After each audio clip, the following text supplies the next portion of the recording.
वरुण कि करण जौहर की आपने बात की, करण जौहर ने आपको लॉन्च भी किया, उनके ऊपर ये आरोप लगाया जाता है बार बार कि वो सिर्फ और सिर्फ थोड़ा स्टार किड ऊंचा बोलना अरुण, नहीं सुनाई दे वो रहा। सिर्फ उनके ऊपर ये आरोप लगाया जाता है कि वो सिर्फ और सिर्फ स्टार किड को लॉन्च किन करते के ऊपर लगाया जाता है?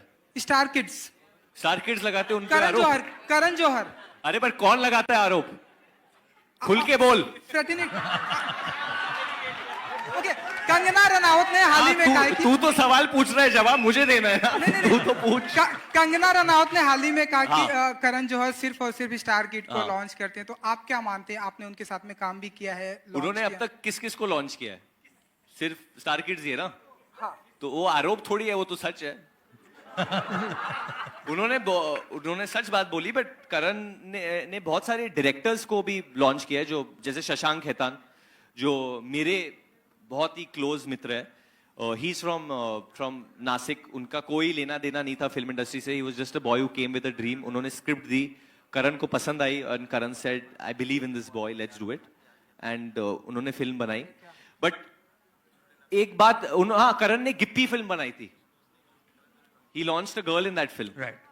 Correct. जो चिंकी ने डायरेक्ट की थी, Gippy. He did. And Siddharth okay. also. And Siddharth थोड़ी ना इंडस्ट्री से भाई। शकुन भी नहीं है। But to a fair extent, what she's saying is right. I think this whole matter just got blown up. Yeah, I think she was just trying to get a point across. वो अपने तरीके से कुछ बोलना चाहती थी, और फिर लोगों ने बहुत खींच तान लिया। It's cool. होता रहता है। नहीं यार, मैं प्राइम एग्जाम्पल हूँ। मैं कैसे बोल सकता हूँ? मैं खुद यहाँ से किसी इंडस्ट्री के कोई रिश्ता मेरा नहीं है, और मैं काम कर रहा हूँ। मुझे काम अभी हिंदी इंडस्ट्री, तो मेरे नज़रिए से गलत होगा। बट या आई थिंक बहुत अच्छा एक प्लेटफॉर्म है टू कम फ्रॉम थिएटर। यहाँ पे आके आप परफॉर्म करिए खिड़कियाँ में, मुकेश छाबड़ा के साथ काम करिए, आपको कास्ट करेगा शायद। So watch out, and I think कुछ भी हो सकता है। मैं प्राइम एग्जाम्पल पर है। इस पूरे कैरियर में कभी आपको नेपोटिज्म का, परिवारवाद का सामना करना पड़ा है? मैं आपको बात बताती हूँ, ठीक है? हम सबकी अपनी अपनी जर्नी होती है, सबकी अलग जर्नी होती है, सबके अलग एक्सपीरियंसेस होते हैं। हम श्योर यहाँ पे जितनी भी एक्टर्स बैठे हैं स्टेज पे, सब लोग इस बात का दावा कर सकते हैं। मेरा लॉन्च हुआ था यश राज फिल्म्स में। आदित्य चोपड़ा ने मुझे लॉन्च किया था। मैं आउटसाइडर हूँ, और उन्होंने मुझे एक बहुत बड़ी फिल्म में लॉन्च किया। सिमिलरली उन्होंने रणवीर सिंह को लॉन्च किया है, और उन्होंने परिणीति चोपड़ा को लॉन्च किया। हम तीनों ही कंप्लीटली इंडस्ट्री के बाहर से हैं। एंड तो मेरे एक्सपीरियंस से I have a lot of respect for Aditya Chopra, because उन्होंने एक्टर्स कास्ट किए, यू नो, एंड मैंने पर्सनली कभी भी ये एक्सपीरियंस नहीं किया। ऑल्सो मुझे एक बात बहुत क्लैरिफाई हो गई थी मेरी बिगिनिंग मेरे करियर की, क्योंकि जो भी मुझे जिसे बोलते हैं एक मौकाम, या एक जो मेरी लाइफ बदली है, वो बैंड बाजा बारात के बाद बदली। यू नो, जब आई थिंक लोग मुझे थोड़ा ज़्यादा सीरियसली लेने लगे। मुझे बहुत अप्रिसिएशन मिला था मेरी पहली फिल्म में, बट जैसा बैंड बाजा बारात के बाद मिला वैसा नहीं था। तो वो फिल्म थी जिसमें मेरी लाइफ लिटरली बदल दी।